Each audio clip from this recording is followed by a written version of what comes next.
what kind of music did you grow up with? What was the kind of music that your musical heroes? That all depends on what kind of period you're talking. You have to give me an age.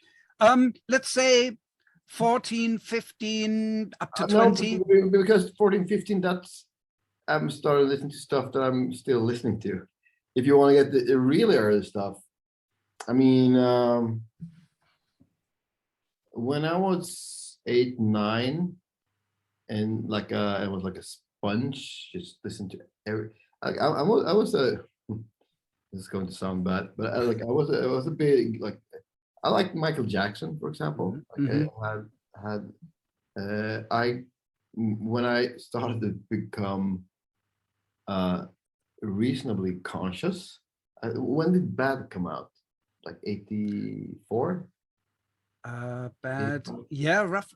84. Yeah. They had Bad and Thriller, and but then pretty early on, I started to listen to. I mean, I grew up during the 80s, or that was like I'm born in 79, so like from 1 to 10 basically. There was a lot of heavy metal, or Guns N' Roses, Poison. Guns N' Roses and Mötley Crüe was probably the two bands that I always listened to more.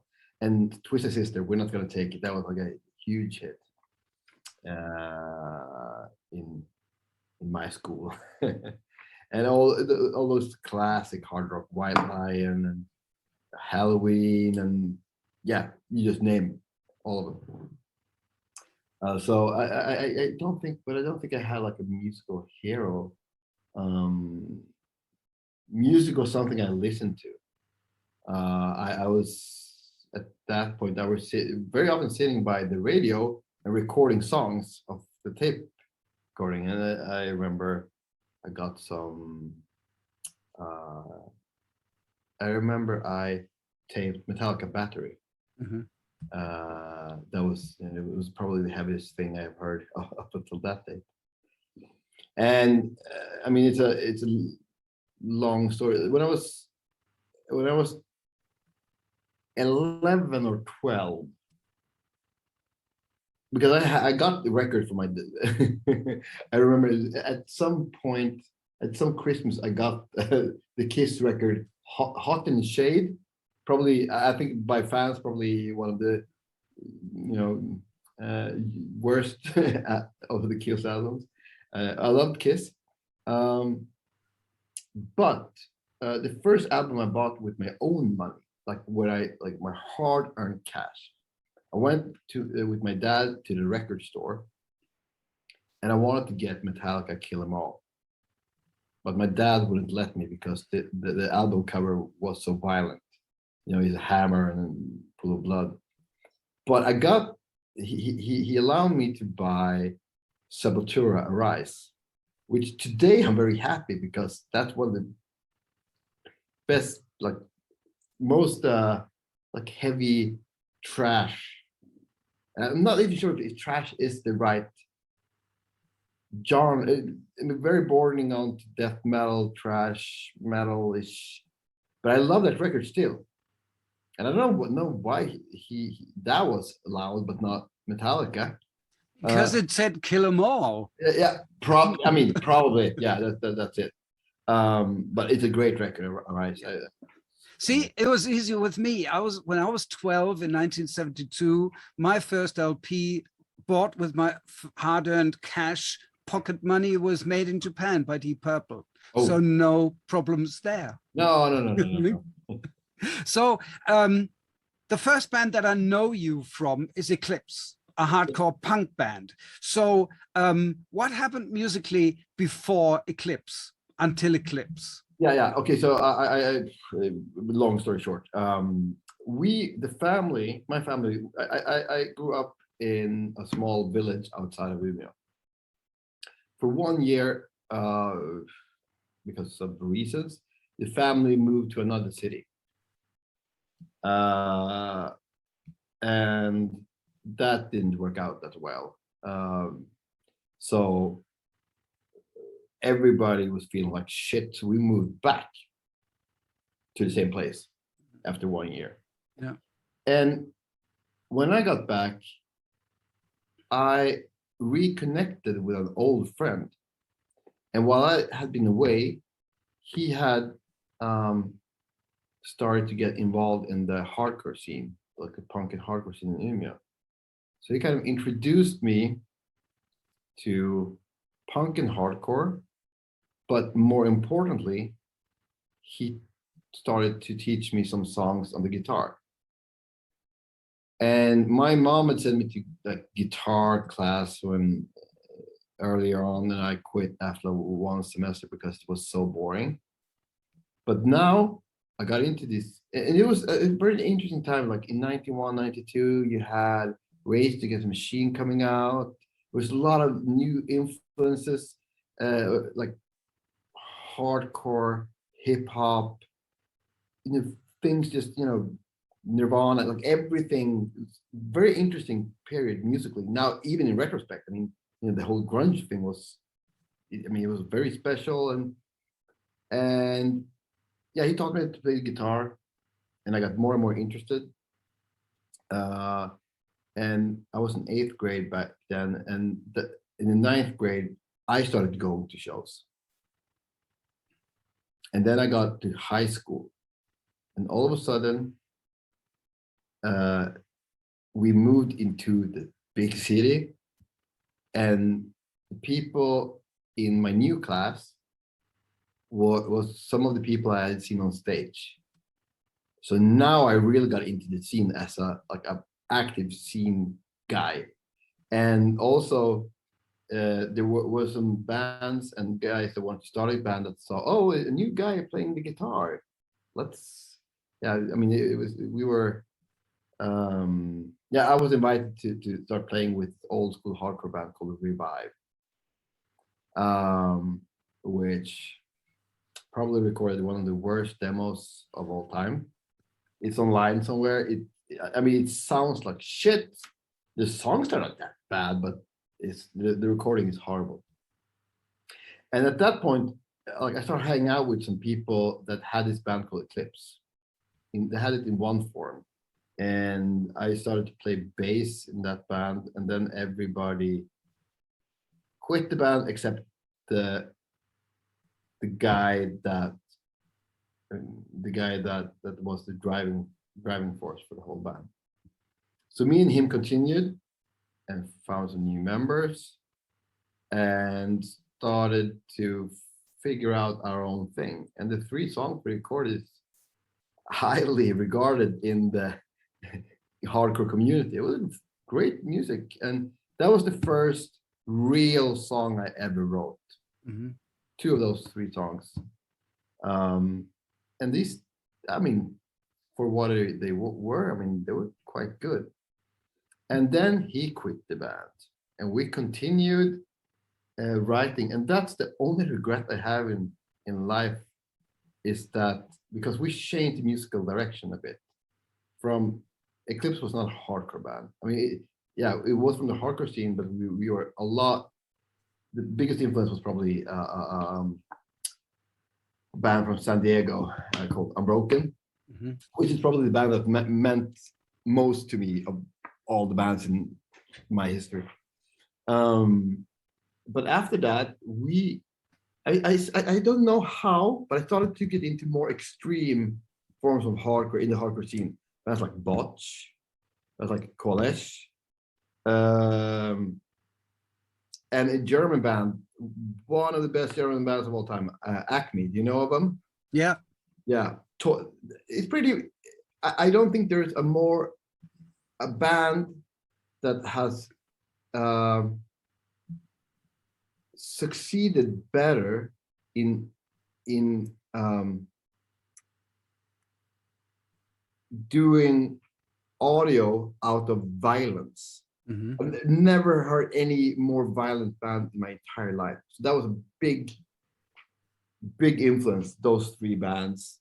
And that's my only regret. I think we wrote like 6-7 songs and we never recorded them, because that would have never, the kind of music that we played would have nothing like that has ever come from from Umeå or from Sweden. And then I think the air kind of went out of that band because we never got a new singer and people wanted to go to different directions. So 2 or 3 of the guys quit the band, and I had a new guitarist, and that's when Cult of Luna was created. The Cult of Luna, style-wise, is a really rather different style. So was it a natural progression, or was it just a natural progression?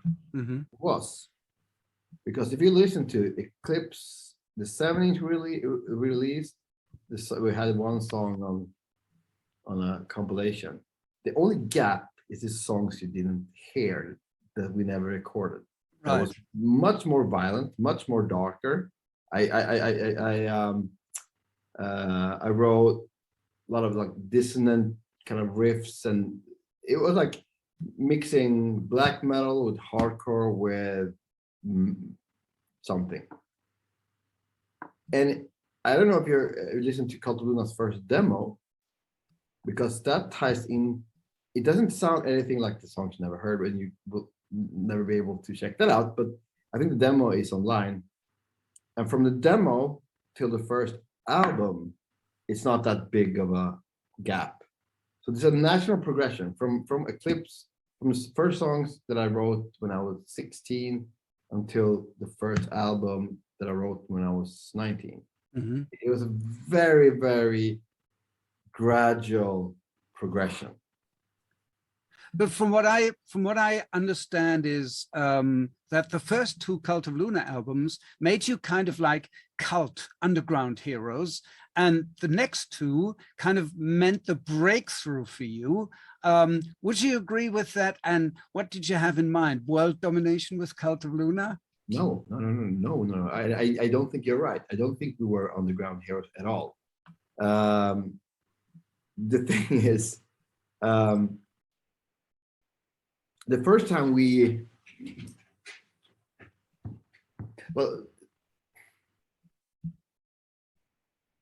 the weird thing about Cult of Luna is that we needed a drummer, and drummer, we all know, very hard to find. Yes. So I found our drummer in the neighboring city of Skellefteå, which is like 2 hours north, and also had a vibrant hardcore scene. Not as big as Umeå, but with some interesting things happening there. And so basically Cult of Luna, and through that drummer, we found a bassist in Skellefteå. And then we kind of formed a band gradually. We ended up being half of the members in Umeå, half the members in Skellefteå. In Skellefteå, they have this free city founded city kind of organized festival. Mm-hmm. That the band from that city can play on for free, and it's a free festival. Everybody can go there, and we played that festival. And at that festival, this guy Duncan from a label called Rage of Achilles, he visited his girlfriend at that and saw us live. And he contacted us and asked us if we wanted to do a mini CD. Remember those? Yes, of course I do. Yeah. And he gave us a budget, which wasn't big, but we decided to record all the songs we had and provide him with an album instead. And then, the rest is kind of history. But what you need to understand is we never planned or thought or had the prospect of playing outside of the city. That was big enough. But if you want to define it as a breakthrough, yes, Salvation and Sort of Along the Highway was 2 albums. But the most important thing is that that's where we found our own voice. Mm-hmm.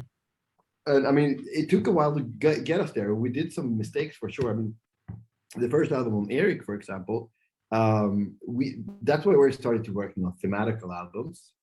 But we still were kids. I mean, some of us were, I think we were under 18. I was like 20. But the label that, well, they asked us to do stuff that we agreed to that we probably wouldn't have done. And that, I mean, if you look at the first music video, for example, that's not really us. It's had nothing to do with the theme and from Salvation, that's when we started to be a tough band to work with, because we started we would not make the same mistake again. So from there, we started to demanding things and also started, I mean, you since things were going, fairly well, I think our self-confidence grew, and we could actually demand stuff. And Salvation is the first album where Erik Olofsson did the artwork. He was a member back then. Now he quit the band a couple of years ago, but he still did all the artwork. The artwork you have behind you, that's his artwork. He's done everything with them. So that's, and I think that the first time, I mean, we were so close on Salvation to get everything exactly that we wanted. On Salvation, we took it a step further and started, putting more effort into band photos and like creating a more of a consistent atmosphere to the whole thing. But what I have to say, the way you speak just shows how you as a band or bands grew very organically. So you say, well, we made mistakes. Yeah, you make mistakes, but you never learn from doing everything right. You only learn from mistakes. So if you had a self-confidence that you speak of by the time of Salvation coming around, hey, why not, for crying out loud? You did your stuff. You made your mistakes, you learned your lessons, so you were able to make judgments yourselves. So that's a great thing, isn't it? Yeah, I mean, we were still fairly young at that point too, and already a pain in the ass. Well, you don't seem like a pain in the ass, so. Oh, yeah, you haven't seen me on a bad day. Well, we all have bad days. Come on, please. Well, ask our manager. What I can be really on a bad day. Well, and in a good day too. So yeah, don't. Does your manager have you under control on a bad day? Me? Yes.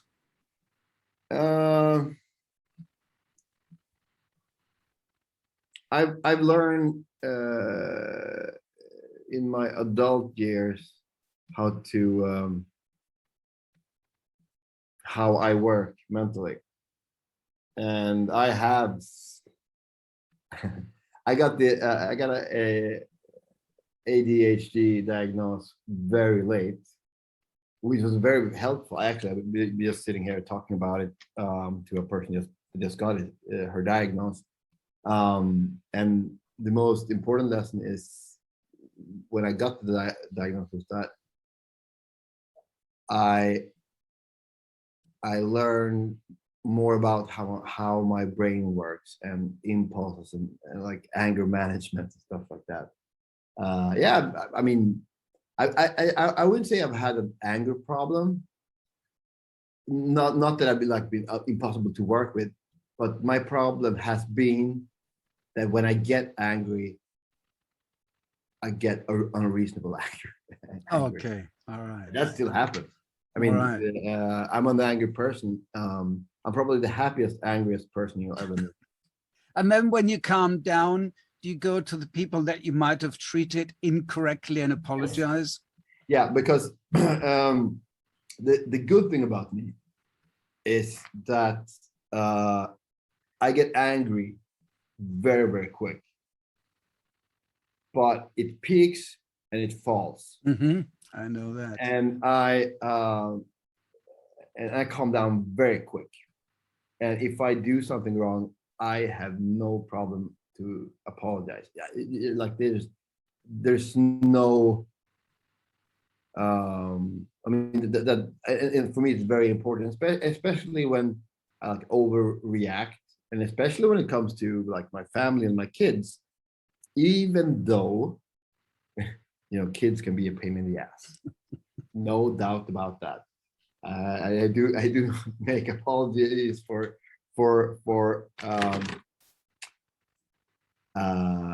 reacting, but sometimes I overreact. And for my kids, it's very important that they see that adults that feel that they do something wrong, they apologize and try to do something. But and also I'm teaching my children that apologizing are just words that needs to be said, but the real apology comes in action. Yes, true. But we shall not be talking about the little Johannes Persson at this point, when he threw a tantrum as a kid. But what I like about the fact you are so open about this, so you are quite clearly very self-conscious of all these things. And obviously you are aware of them, otherwise you wouldn't be talking about them. If you weren't aware of them and you just hid them away in some sort of mental closet, you wouldn't be talking about them. And it's very refreshing to see this. And it's very uplifting, I have to tell you, seriously. Yeah, I mean, I'm an adult person, of course. I mean, I think that I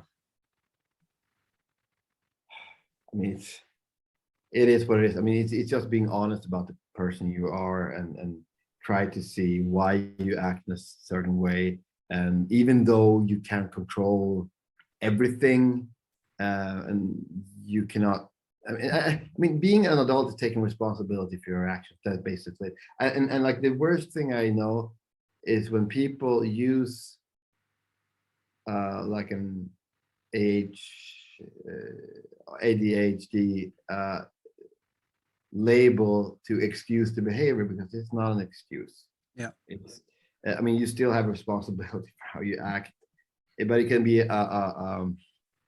you know, people can understand why you react like you do. And for me, with having that has also helped me a lot, because my people, the people that have the problems that I do, is that when we get interested in something, we get really focused. And I shouldn't say we, but I get really focused, and I stop at nothing to achieve the goals that I have. And when it comes to artistic goals, it's been it's an asset for me. Maybe that's why the Cult of Luna music is so uncompromising. Yes, you know. I think definitely. But I mean, it doesn't only come from me. I mean, we have had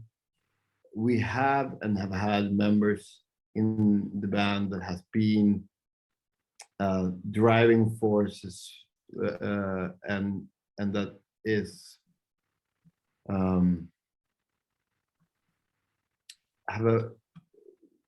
put a lot of pride in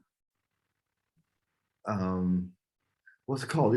I'm searching for a word that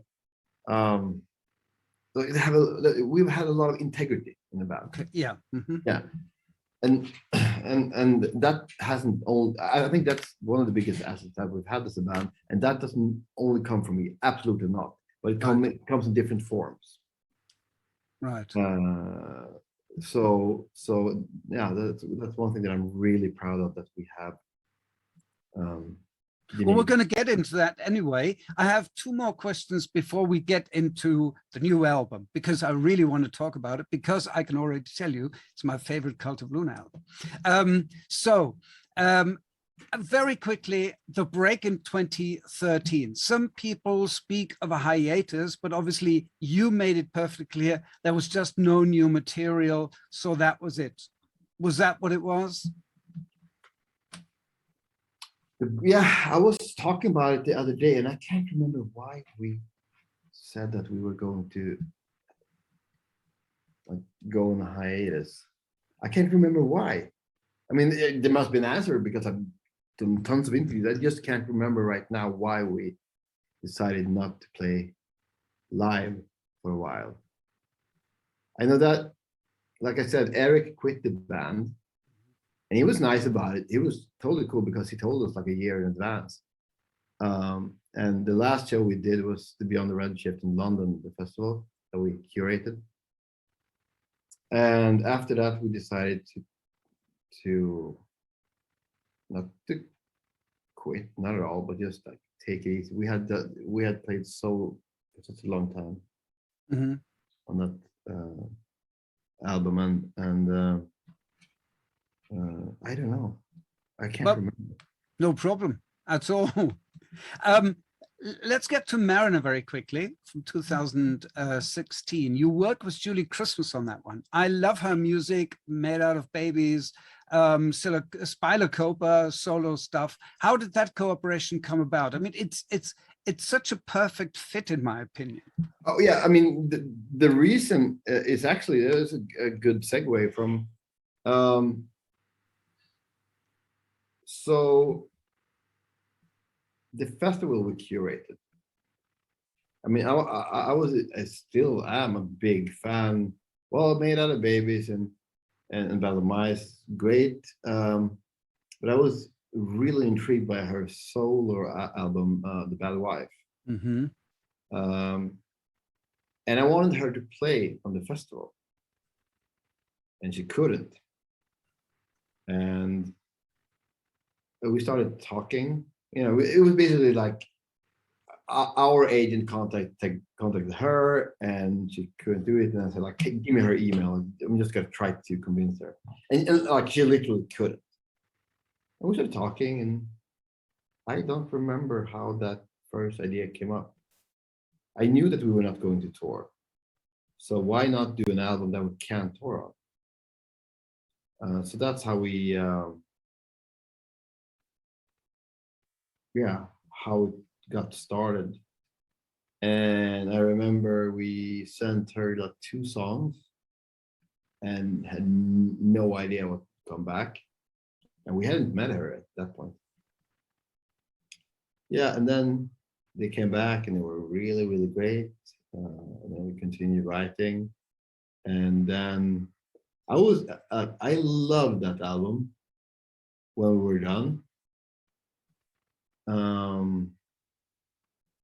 But also, even though I liked it, I actually thought that it would.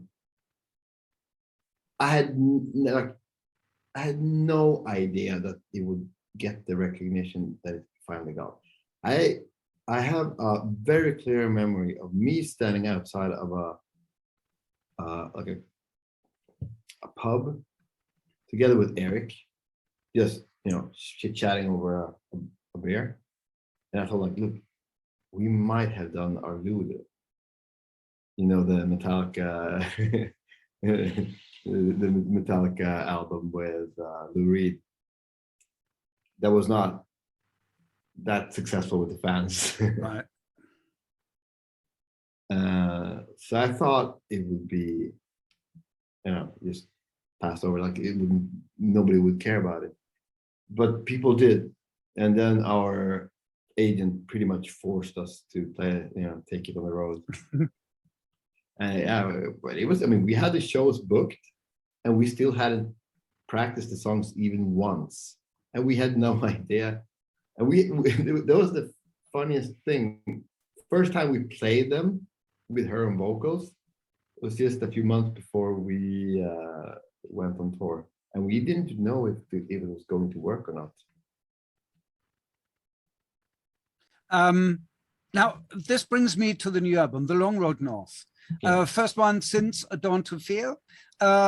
Anything worthwhile to report between those 2 albums, which led to The Long Road North? I mean, look, after Mariner, and when we decided to start writing again, apart from the first album, which doesn't count, we have when we knew for the first time that we were going to write albums, we have worked from a clear narrative. Okay, what story do we want to tell? How do we tell it? When it comes to the artwork, the recording, the production, the mix, the music video, yada, yada, yada, everything that connected to the album. But now, after Mariner, we started to try to we tried to work from the other way around. What if we just let our subconscious go and just write for the sake of writing, both lyrics and music, and just see where it takes us? And that set off this huge creative explosion of stuff that never ended. Mm-hmm. So when we got into the studio in late 2018, we got out with 2.5 hours of music. Not everything that was good. Some were just drafts that just sounded really bad, but a lot of it didn't. So it was really hard to pick songs for the Adult Fair album, and we had to kill some darlings, because even though, I mean,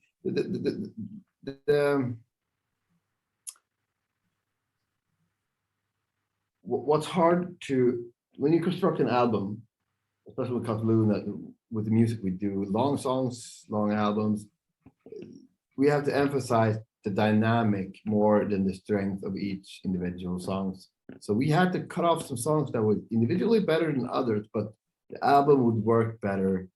The dynamics, up peaks and valleys would be a better mix. And then we started touring on that, and then COVID happened. And we continued writing when we got back, and then we got some, free time, and we recorded this EP with some of the songs that were from the first recording and some of the songs that we had written since then. And then nothing happened. COVID's still happening, and we continued writing, and then we started recording again using songs from the first session, the EP session, and new songs. So I see all these 3 recordings as coming from the same source. They have distinctively different sounds, but when it comes to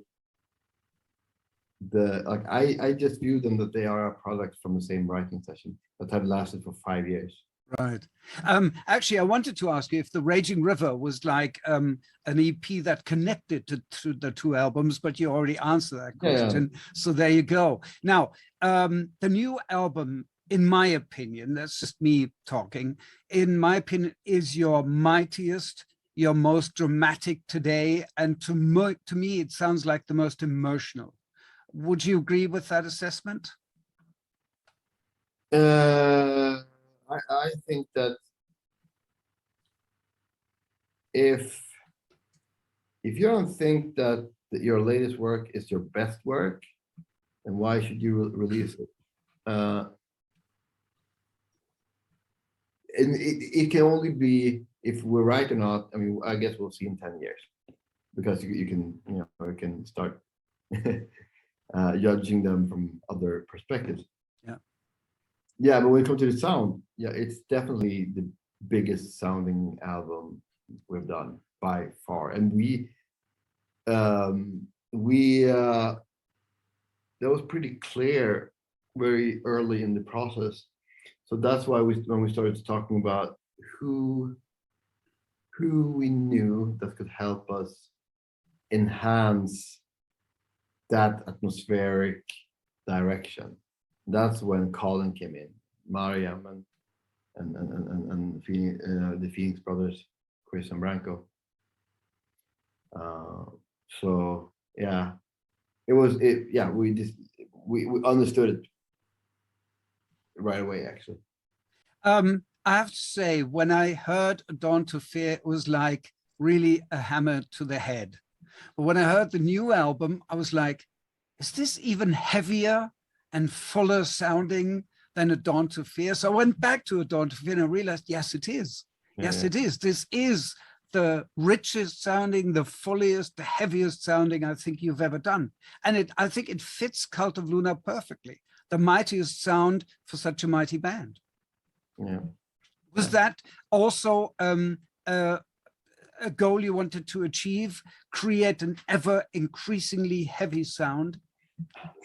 I mean, I have two alternatives. I can lie or I can be honest, or be interesting and be just plain uninteresting. I wouldn't say it's a goal in itself. Absolutely not. It's just like, and I understand. I get a lot of questions where I'm asked to explain different aspects of what we do. And again, I can be interesting and tell you long, elaborate answers about blah, blah, blah, intentions and lie like everybody else. But I can also tell you the truth. A lot of things that happens on a record, we decide on the fly. Mm-hmm.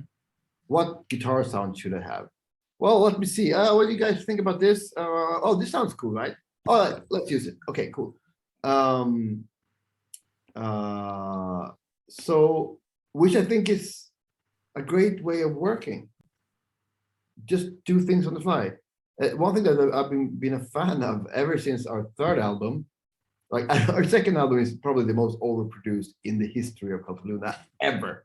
Like, you know, you gave like a free access to the studio, to a great studio with so many options when it comes to amps and all that, to a bunch of 20-year-olds. Like, less is not more. More is more. And more is more. But ever since then, we tried to make like a perfect record. Yeah. I kind of changed the perspective or my attitude towards writing. Like, I'm not interested in listening to a perfect record because, just my opinion. I mean, okay, look, a Meshuggah album must be tight. It's their kind of music. That's another thing. But for us, like, I don't mind minor errors because a perfect record can be recorded today, tomorrow, in 5 years, in 10 years. It's gonna sound the same. But saving all these small errors encapsulates that moment, the recording, and that's why, like, I think the next album, or at least some times in the future, we're probably going to try to record a live album, like record live, and whatever happens. I think we're good enough to do it, definitely, and it would be an interesting experience. Right. We've tried that. I mean, we recorded some things live on Somewhere Along the Highway, but I mean, it's easier the way you do it. You do drums, you do bass, guitars. You know, it's easier. Yeah. Yeah, but I mean, the problem when you've been doing the same thing for 20 years is doing the same thing different, and it's getting harder and harder for every time you do it. For every song you write, you use up that alternative of writing songs, and like, I don't want to repeat myself. It's getting harder and harder for every song, and the older we get, the harder it is not to do the same thing again. Can I say the new album, we are now talking about it, is such a satisfying listen. Maybe that justifies the work you put into it and all the thinking. It's unbelievably justifying and intense. That's the only thing that matters. And I mean, I can tell you that this is one of the most boring recordings I've had in my entire life. Really? But yeah, it was. It was one of the most boring, uninteresting recording processes in my entire life. And it's the only thing we have to blame for that is COVID.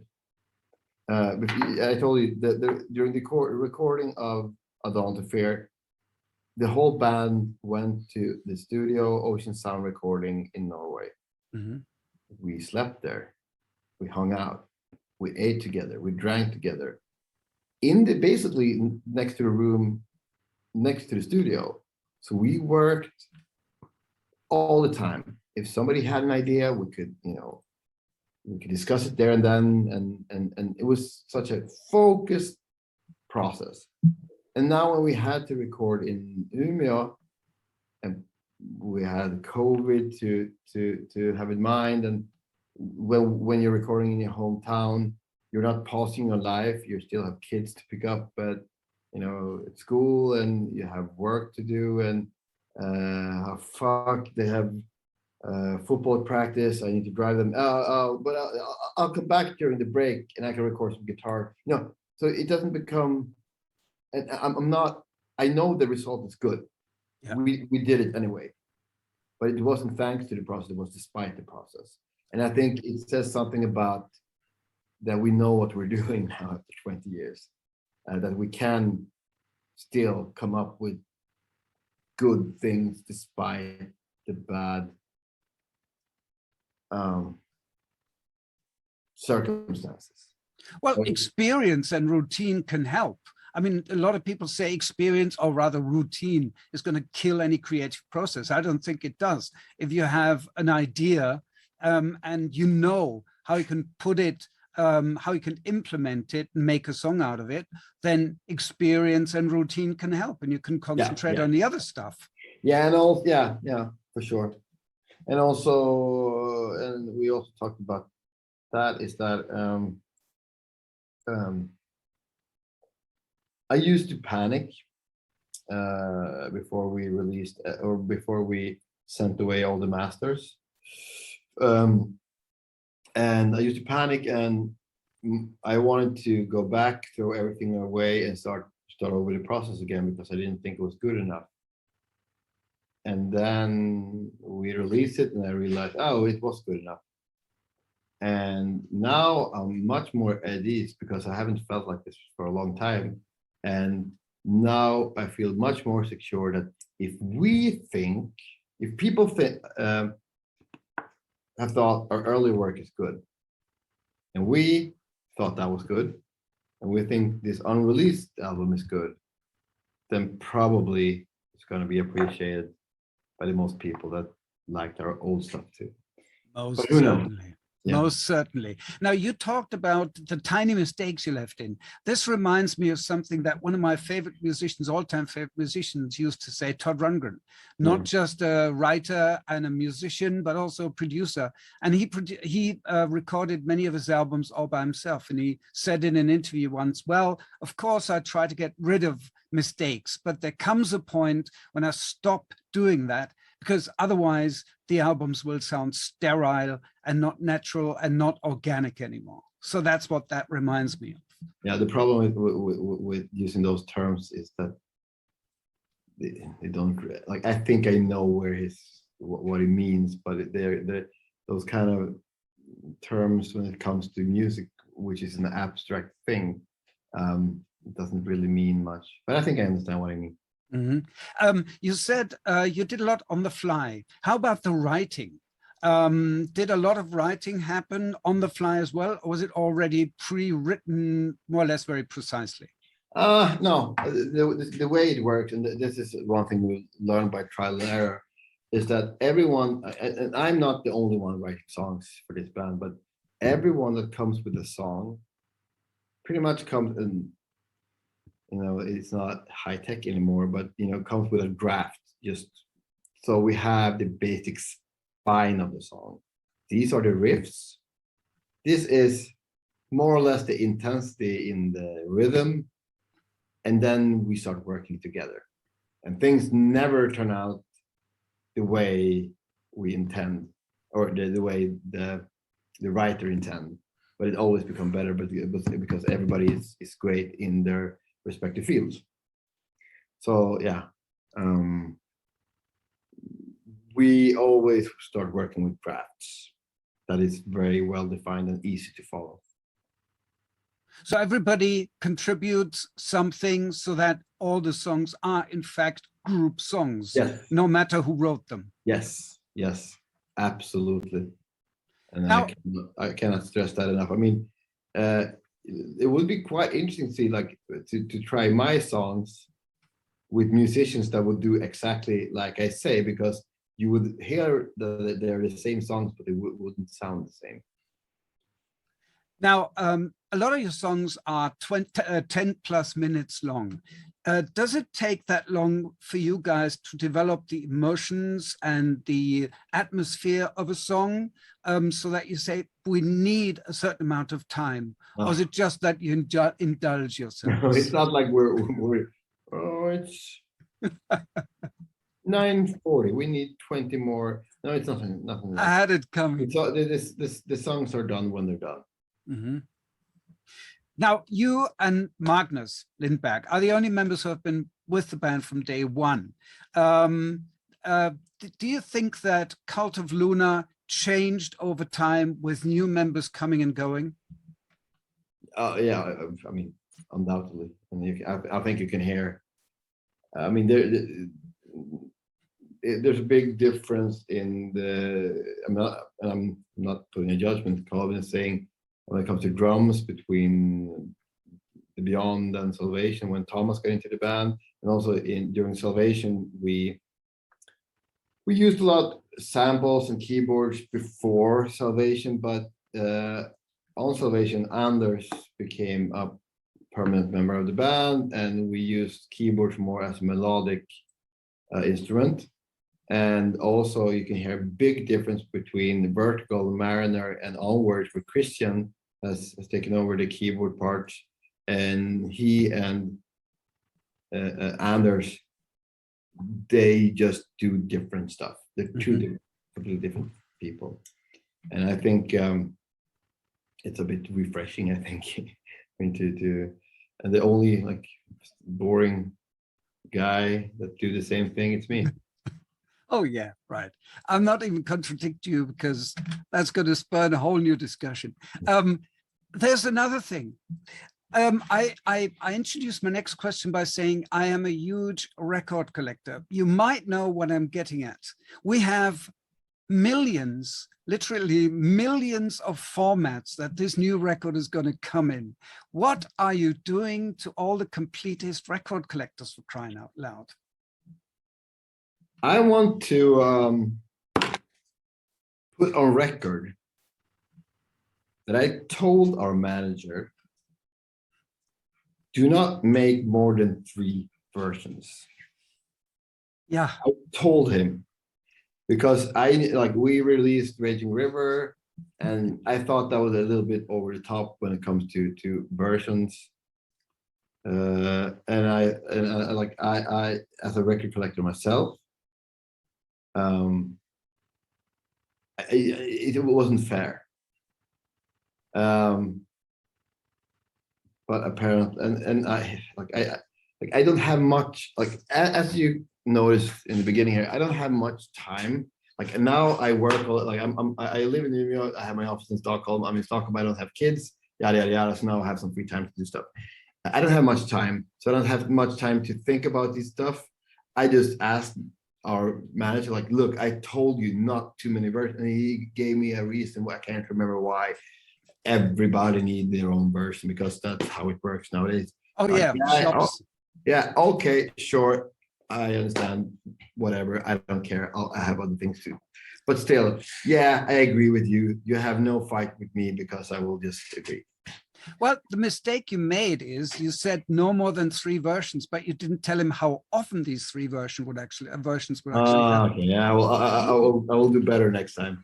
No, but I mean, quite honestly, this was a bit over the top, and I told him, like, you are going, but this is not my job. My job is to and well, it might be my job to involve myself in these issues, but I don't care, to be honest. The most important, the only reason why I'm into music is the music and how we present it. That's the only thing, and the rest is business.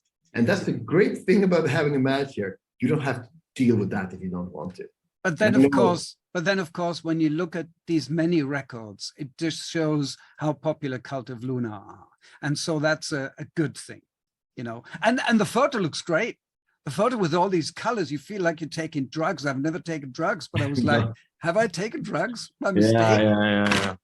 Yeah, but you never know. Those are mock-ups, I guess, or maybe not. I have no idea. But yeah, we actually had some problems with one of the colors for the Raging River.